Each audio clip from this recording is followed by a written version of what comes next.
Nuestro segundo panelista es la doctora Elena Kotler, que está hasta allá.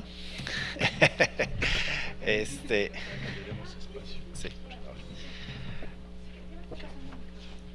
Elena Kotler es ingeniera agrónoma por la Universidad Nacional Agraria La Molina en Perú. Tiene una maestría en geología en formación superficiales y tiene un doctorado en ciencias agronómicas por Bélgica. De 1995 a 2001 ha trabajado en el Instituto Nacional de Ecología y Instituto de Geología en sus temas preferidos que tienen que ver con geología y con cuencas. Actualmente es directora de manejo integral de cuencas hídricas en el Instituto Nacional de Ecología. Sus líneas de investigación se relacionan básicamente con erosión de suelos, servicios ecosistémicos y manejo de cuencas hídricas, y es una fiel defensora y promotora del tratar de hacer información objetiva y muy sólida para la planeación, ¿no? Le ha tocado esta dura tarea de estar en una institución que es medio de gobierno, medio de investigación, y tratar de convencer por un lado a la gente que tiene que tomar decisiones mucho más concretas en términos de sus atribuciones, de la importancia de tener información mucho más objetiva, y por el otro pues ver con la academia, decir pues es que estás en el gobierno y entonces pues quién sabe hasta qué tanto es tu compromiso, ¿no? Pero hoy nos va a platicar sobre un tema que le interesa mucho y ha estado trabajando, que tiene que ver con básicamente aspectos funcionales de las cuencas y la importancia del agua en el entendimiento de los procesos que ocurren al interior de las cuencas. Elena, por favor. Gracias, Arturo. Bueno, buenas tardes. Yo quiero agradecer mucho a los organizadores del seminario.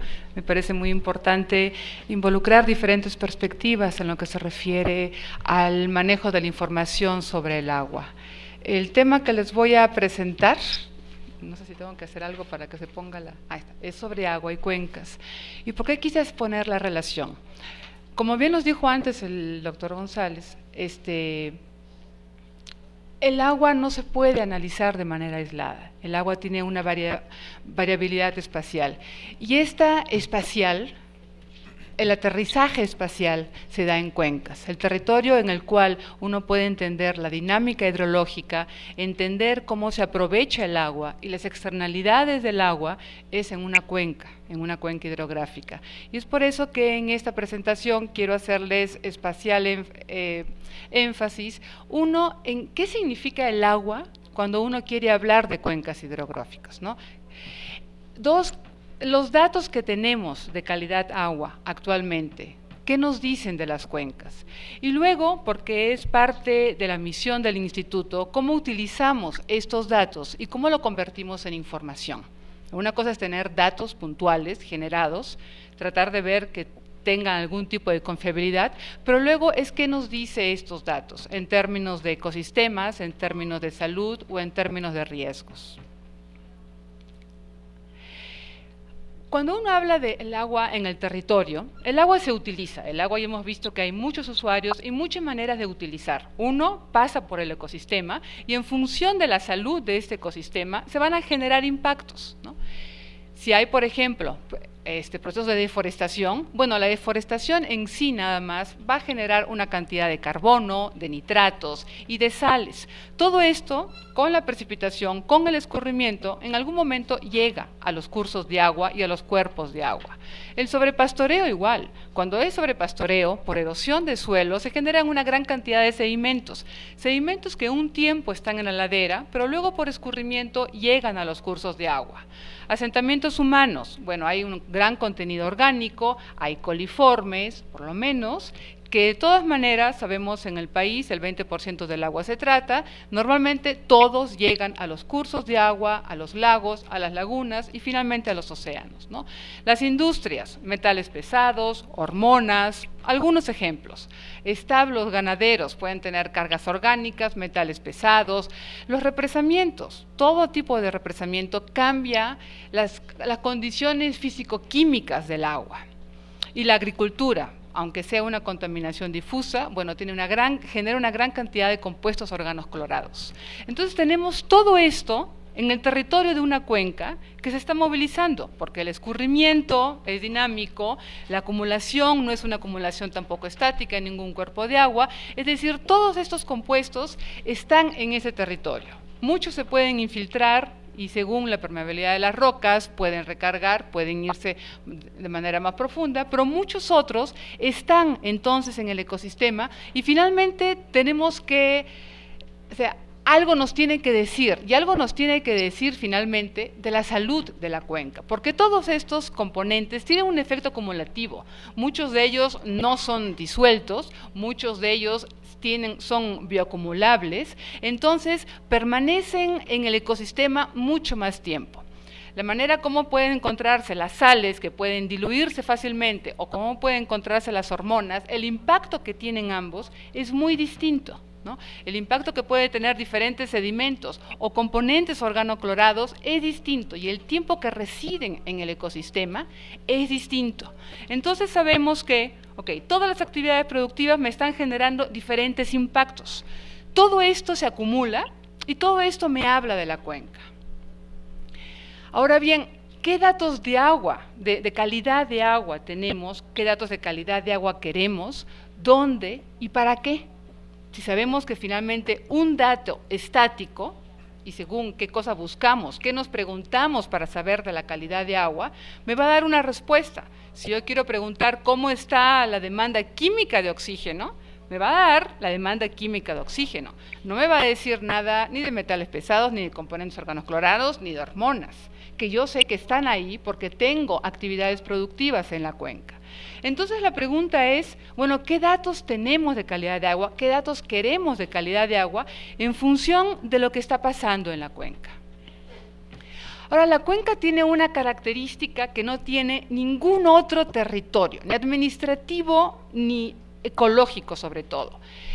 Cuando nosotros tenemos todo lo que sucede en este efecto acumulativo de todo lo que ha pasado en el territorio de la cuenca, de todas las actividades, lo podemos ver en la desembocadura. Si ahí ponemos una estación, con seguridad vamos a tener una lectura acumulada de todo lo que pasa en la cuenca. ¿Sí? Está bien. Pero no solamente nos deja ver eso la cuenca, sino la cuenca yo la puedo subdividir de manera jerárquica, está anidada, eso que le llamamos las subcuencas.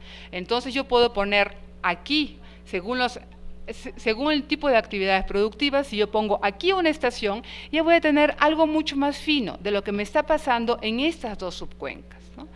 Pero si sabemos que en estas dos subcuencas hay actividades muy distintas, en una sobre todo son actividades agropecuarias y en otra sobre todo son asentamientos humanos, industrias, de todas maneras voy a tener una mezcla de componentes que no voy a poder determinar de a dónde viene. Porque finalmente lo que buscamos en una cuenca es, y con el enfoque de cuenca es cuál es la causa. No nos interesa ver qué es lo que está pasando y la sumatoria de los componentes, sino cuál es la causa, de dónde viene esta fuente de contaminación. Y por eso utilizamos este enfoque de cuenca que nos permite seguir subiendo. Yo puedo seguir determinando otra subcuenca porque digo, aquí es donde está la mayor cantidad de establos. Aquí ya las tengo determinada. Y sé que todos los flujos de escorrentías me llevan a este punto. Entonces, si yo tengo una gran cantidad de metales pesados, de cobre, por ejemplo, a lo mejor es ahí voy a determinar, porque a lo mejor es de ahí viene. Y si de ahí viene, ahí entonces puedo realizar algún tipo de manejo, o lo puedo seguir subdividiendo, ¿no? Entonces, ese tipo de características de manera de anidar de manera jerárquica es una de las grandes virtudes de la cuenca. Y entonces si uno comienza a decir voy a medir lo que es calidad de agua, pero voy a medirlo con este enfoque de cuenca determinando dónde está la causa, entonces puedo ser flexible, que nos decían que era necesario ser flexible y poder decir, bueno, quizás no es tanto DQO en toda la cuenca lo que me interesa, quizás es ver qué metales pesados y por qué causa tengo en esa cuenca, porque lo que yo quiero son datos que me generen información y que me generen finalmente tomar decisiones. Yo no puedo tomar decisiones si yo no sé cuál es la causa. Bueno, ahora, como les decía, los efectos, o sea, cada uno de estos, del efecto del uso del suelo, porque todos son efectos del uso del suelo, no se disponen de manera igual en el tiempo, ni tampoco en la escala espacial.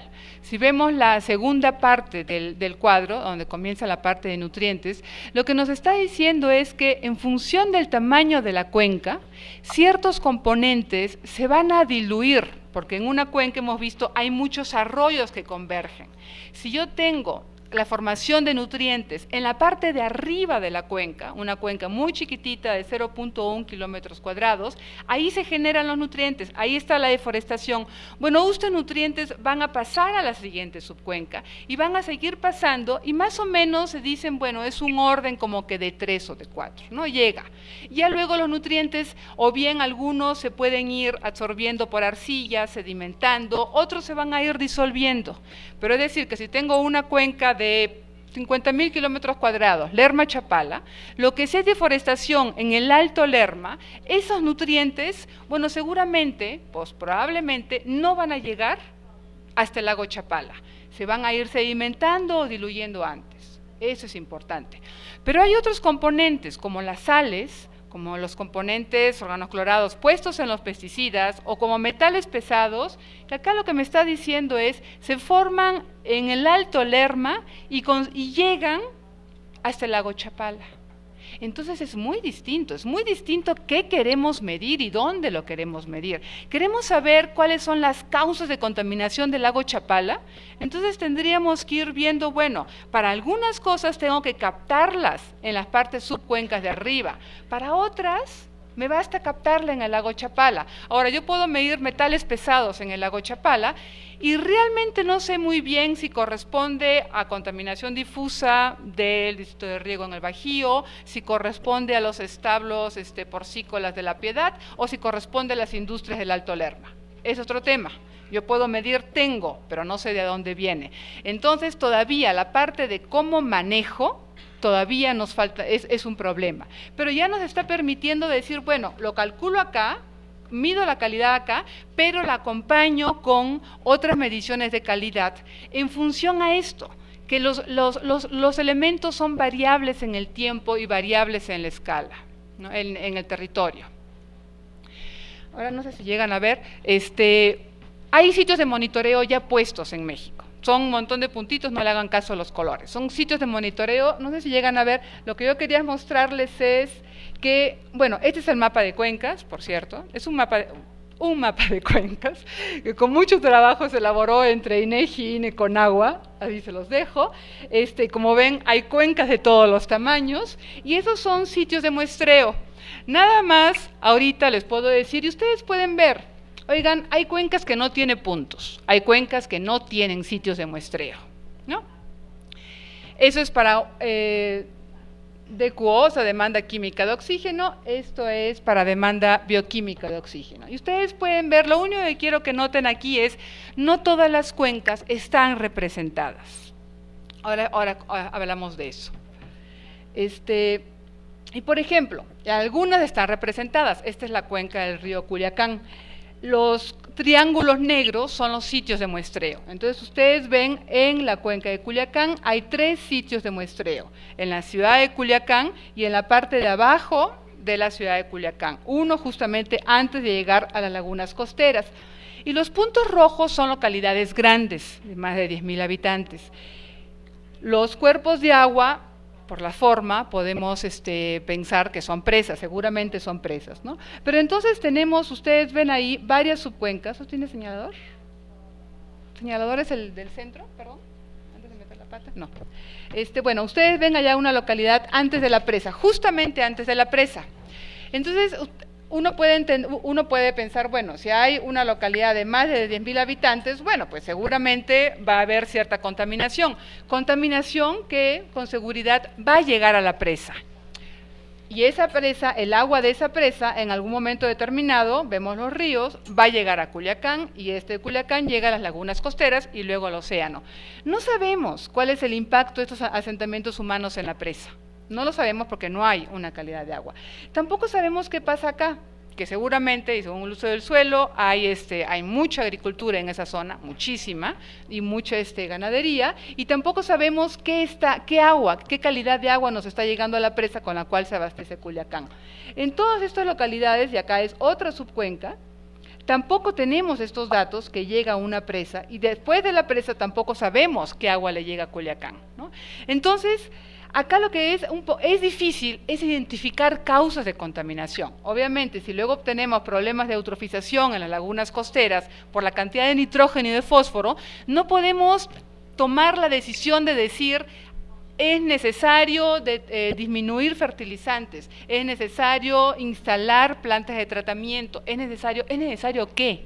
¿No? Entonces lo que estamos haciendo es, bueno, tratar de, como norma, todas las localidades de más de cierta población tienen que tener cierta planta de tratamiento, pero no están dispuestas los sitios de muestreo para poder identificar causas, ¿no? Esta es Lerma Chapala, que obviamente tiene muchas más plantas de tratamiento, ¿no? Pero bajo ciudades de León, por ejemplo, o de Salamanca, aquí ya tenemos, y es todo el Bajío. Algo que en México todavía no hemos visto la importancia es de la contaminación difusa. La contaminación difusa es un inmenso problema, es que no tenemos la menor idea de lo que está generando. Vemos las consecuencias. Prácticamente todas las presas tienen un problema de eutrofización. Vemos las consecuencias.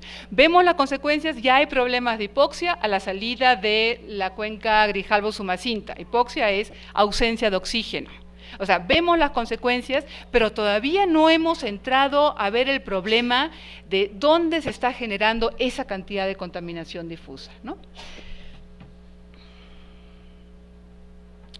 Ahora bien, esto de acá es un poco lógico. ¿Por qué los sitios de muestreo ahorita no nos están diciendo algo de la cuenca? Porque bueno, cuando se dispusieron los sitios de muestreo ni siquiera se pensaban en cuencas, es obvio, ¿no?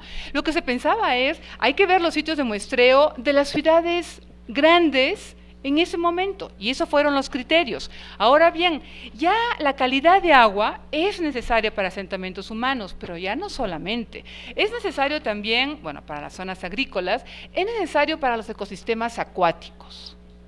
Tenemos una norma que regula manglares, que no se deforeste manglares, pero no estamos hablando nada de la calidad de agua que llegan a los manglares. Tenemos un inventario de humedales, sabemos que es importantísimo como resiliencia ante el cambio climático que existan humedales, pero no sabemos nada de la cantidad de agua ni de la calidad de agua que están llegando de esos humedales, por no decir de los sitios Ramsar, que hay una convención internacional. Entonces, muchos de los sitios de muestreo, si lo pudieron ver en el mapa general, se concentran en cuencas abajo. Y no es que en las cuencas, en las partes bajas de la cuenca, se concentre la mayor cantidad de población, no, la mayor cantidad de población se concentra mucho en la parte media y en la parte alta de las cuencas, ¿no? Pero eso no nos permite identificar territorialmente las fuentes de contaminación. Entonces, ahora sí se tendría que, si ya estamos de acuerdo en eso, tenemos que saber más de las cuencas, bueno, abrir entonces la pregunta, ¿qué necesitamos? ¿Aumentar sitios de muestreo o aumentar el número de variables? Porque ahora el número de variables es muy restringido. Entonces yo creo que la siguiente etapa, si queremos ayudar a generar más datos, es, bueno, decir hacia dónde tienen que ir los nuevos sitios de muestreo y con qué variables, y cambiar la temporalidad, es decir, no es solamente épocas y lluvias, ya como hemos visto, hay algunos parámetros que perduran más en el ecosistema que otros, ¿no? Y son muchos más peligrosos. Entonces también se tendría que comenzar otro tipo de reflexión en el momento de, que yo espero, que se aumente el número de sitios de calidad de agua, ¿no? Pero ahora en el instituto lo que nos interesa es, bueno, ¿cómo convertimos los datos que existen datos, en información? O sea, ¿qué nos dice, y hemos visto el DQO y el DBO, qué nos dicen las presas? Tenemos mapas de presas y nosotros hemos extraído de las cartas de INEGI los bordos de México. Entonces, sabemos de presas y sabemos de bordos, y ese es un dato que existe, pero ¿qué nos dice de manera ecosistémica la existencia de estas presas y bordos? Y entonces, sí es cierto, hay que saber hacerse las preguntas. Nosotros lo que sabemos, este es un río en Hidalgo, con dinámica natural, hasta que 100 metros adelante se encuentra con una presa. Y sabemos, y está documentado internacionalmente, el impacto que estas presas generan sobre los ríos. Esto es río abajo. Entonces, el impacto sobre ecosistemas, el impacto sobre caudal ecológico. Entonces, de esa manera nosotros dijimos, muy bien, queremos saber el impacto de estas presas, de toda esta cantidad de presas y bordos que tenemos en el país. Entonces, lo que hicimos fue un modelo un modelo que acá, eso está publicado ya en un libro que está en el INE, así que lo ven general. Es un modelo bastante complejo a nivel de redes fluviales, a niveles de zonas riparias, a niveles de cuencas hidrográficas, donde los datos de calidad de agua y de impacto de la infraestructura están aquí, y con un modelo jerárquico multicriterio podemos ver cuáles son los sistemas fluviales que se encuentran más impactados. Nada más les digo, aquí donde están las estrellitas son las cuencas con biodiversidad acuática epicontinental más alto, según la información de Conavio. Entonces, en aquellas cuencas donde tenemos que se encuentran más impactados y los ríos sin caudal, es donde tenemos la mayor biodiversidad.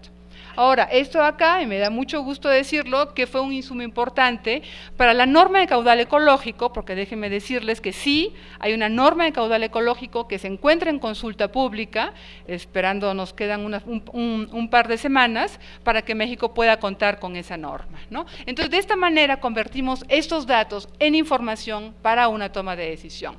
En el caso de agua y salud, esto fue un trabajo que se hizo con el Instituto Nacional de Salud Pública, el doctor Riojas y todo ese equipo, en función de las enfermedades gastrointestinales y la mortalidad por enfermedades gastrointestinales en niños y en adultos. Bueno, fue algo que se puso a nivel de cuenca. A ellos también les interesa mucho que todo lo que tenga que ver con enfermedades relacionadas con agua estén dispuestas en cuencas, y actualmente estamos en un proyecto denominado Riesgos a la Salud por Degradación y Contaminación Ambiental de las Cuencas Hidrográficas de México, para generar modelos predictivos de riesgo de incidencia de enfermedades relacionadas con agua actual y ante escenarios climáticos, como enfermedades diarreicas, dengue y leucemia, ¿no? Este es un poco el modelo, pero ya me quedan 3 minutos.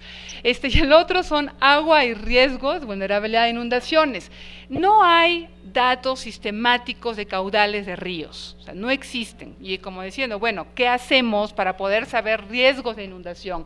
Bueno, con un enfoque geomorfológico, también está publicado, porque las inundaciones no es solamente por caudales de río, sino también tiene que ver una distribución geomorfológica. Se hicieron modelos elaborados en conjunto del INE con el Instituto de Geografía de la UNAM, y también la vulnerabilidad de la población ante estas inundaciones, ¿no? Mucho de trabajo es generar estos modelos con datos que sean confiables, y como ya están viendo, son con instituciones académicas, ¿no? El otro punto que quisiera dar es que sí es importante actualizar datos.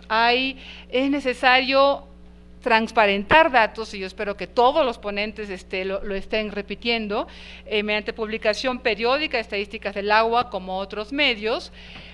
Actualmente se está dando esto. No obstante, todavía hay datos que no se están actualizando de manera periódica. Por ejemplo, tasa de sobreexplotación de acuíferos, ¿no? La lista de ríos y lagos contaminados, la verificación de cumplimiento de normatividad relativa a la calidad de descargas del agua. Es decir, tenemos estadísticas del agua, que es un buen avance, pero todavía se necesita que esta información esté actualizada de manera sistemática y homogénea, que podamos comparar qué pasa un año con el otro, ¿no?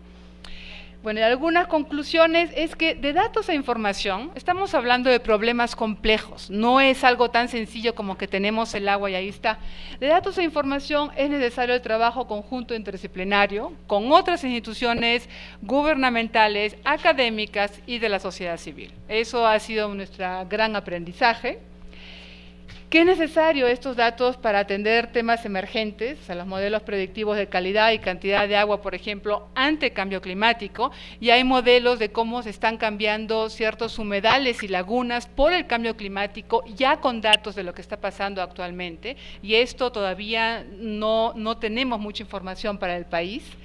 Se necesita incrementar mucha de la información de los datos de lo que genera el gobierno federal, de sitios de muestreo considerando ecosistemas, o sea, no es algo banal, esos son esos ecosistemas acuáticos los que nos van a aumentar o disminuir la resiliencia ante el cambio climático. Se tiene que hacer impulso ante sitios interactivos, por ejemplo, el impulso con Seattle de ser sitios interactivos donde diversas dependencias puedan comenzar a sumar datos. No hay una dependencia que pueda darse abasto para realmente reunir información confiable en este tema.